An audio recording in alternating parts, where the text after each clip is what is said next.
And I picked hemodialysis because you have a wider range of freedom with what you do. I'm a very active person. I ski, I scuba dive. It's not bad at all. It's not bad at all. It don't interfere with my job or anything. When I wake up in the morning, I don't feel bad. I feel perfect. I feel like running like I used to run, but I don't run. My friends and all say they can't see how I can be so jolly about it because I accept it. I don't fight it. When you fight it, you're hurting yourself and everyone around you. Well, you know, it's really funny, too. When Beth went on, when Beth went on dialysis, of course, at first she didn't want anybody to know. And I guess they think that they're going to be changed, you know, that things are going to, that someone's going to look at them differently, that they're going to think maybe less of them, or that they're not going to be able to do, or they're going to be afraid. I think one of Beth's things was she was afraid that her friends were going to be afraid to be around her, that she was going to be so different. And, you know, it doesn't make any difference. You're still the same. She's still the same Beth. The people we've just seen are on hemodialysis, just one form of treatment available for chronic kidney disease. Hello, I'm Dr. Ken Stavrin, a nephrologist, a doctor trained to care for people who have kidney disease. My name is Joan Sullivan, and I'm a nurse with special training in hemodialysis. I'm Frank Lee, and I'm a dialysis technician. I'm a dietitian, and my name is Theresa Davis. I'm Kathy Franklin, and I'm a social worker. We're a healthcare team, much like the one you'll find at any dialysis center. Along with other healthcare professionals and people just like you who have kidney disease, we've developed this series to answer many questions you might have. You've met us before if you've seen any of the videos in this series called People Like Us. It's a program to help you and your family understand kidney disease, its treatment options, and the important role you play in your own care.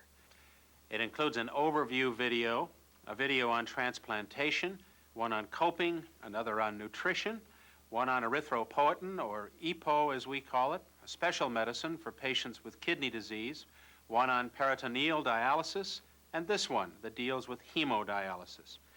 Each video has its own booklet which covers the material in the video, as well as providing additional information you and your family will find helpful.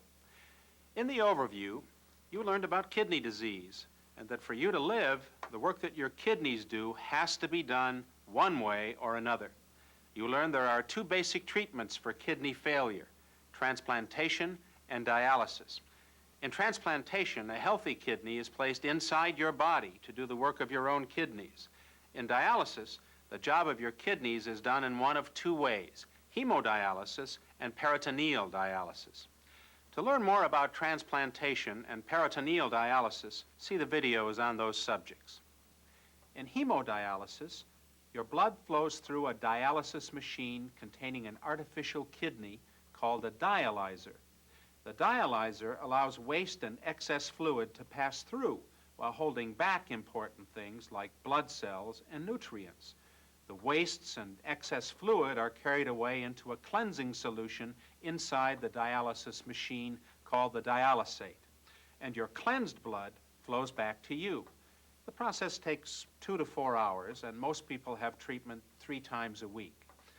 Your blood gets to the machine and back again through an access which is created in your arm by a surgeon.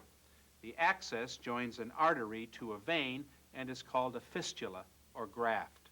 This access is permanent for as long as you're on dialysis. If you need to go on dialysis before your access heals, a temporary one is placed in your neck or groin. We'll teach you how to care for your access. The best way to understand hemodialysis is to see what actually happens in a typical hemodialysis treatment. The first thing that I do when I get here, I come in and weigh to determine how much weight I've gained since the last time I was here. You see, with kidney disease, you may not be urinating as much as you should, or at all, and this excess fluid buildup needs to be removed during your treatment. The next thing I do is I go in and scrub my arm very good for 2 or 3 minutes, and when I get through there, I go over to the chair that they have ready for me, and I take my temperature, and then the nurse comes over, and she starts putting the needles in. The machine is ready before I get here. It has my kidney on it, and it's all ready for me. Some people use xylocaine to deaden your arm. I don't use it. I would prefer just having 2 needles instead of 4. So they put the arterial needle in first, and then the one in the vein. It doesn't hurt.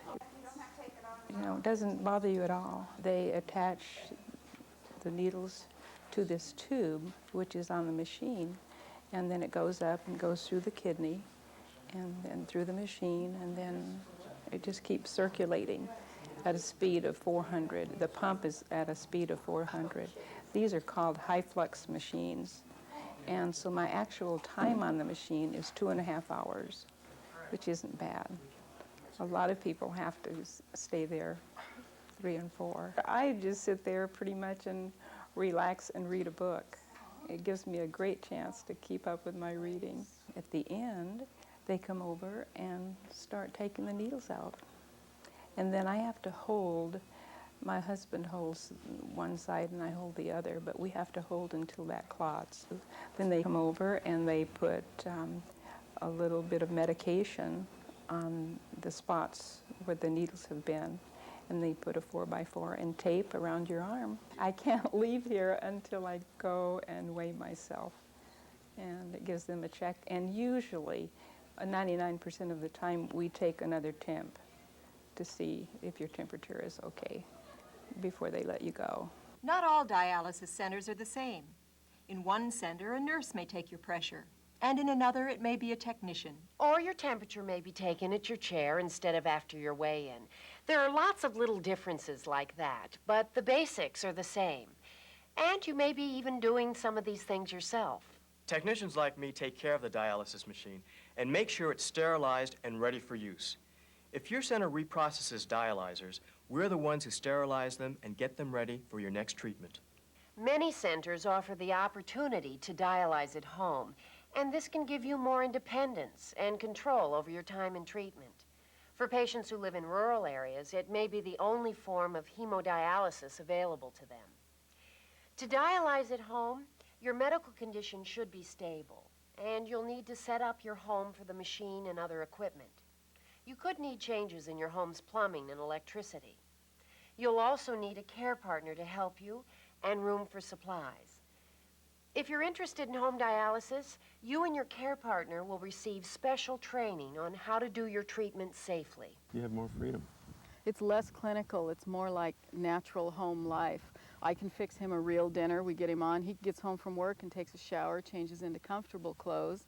I make dinner for him. We can rent a movie, watch a movie. There's privacy, just the 2 of us there. It's much more like home life than it is like a medical, clinical situation.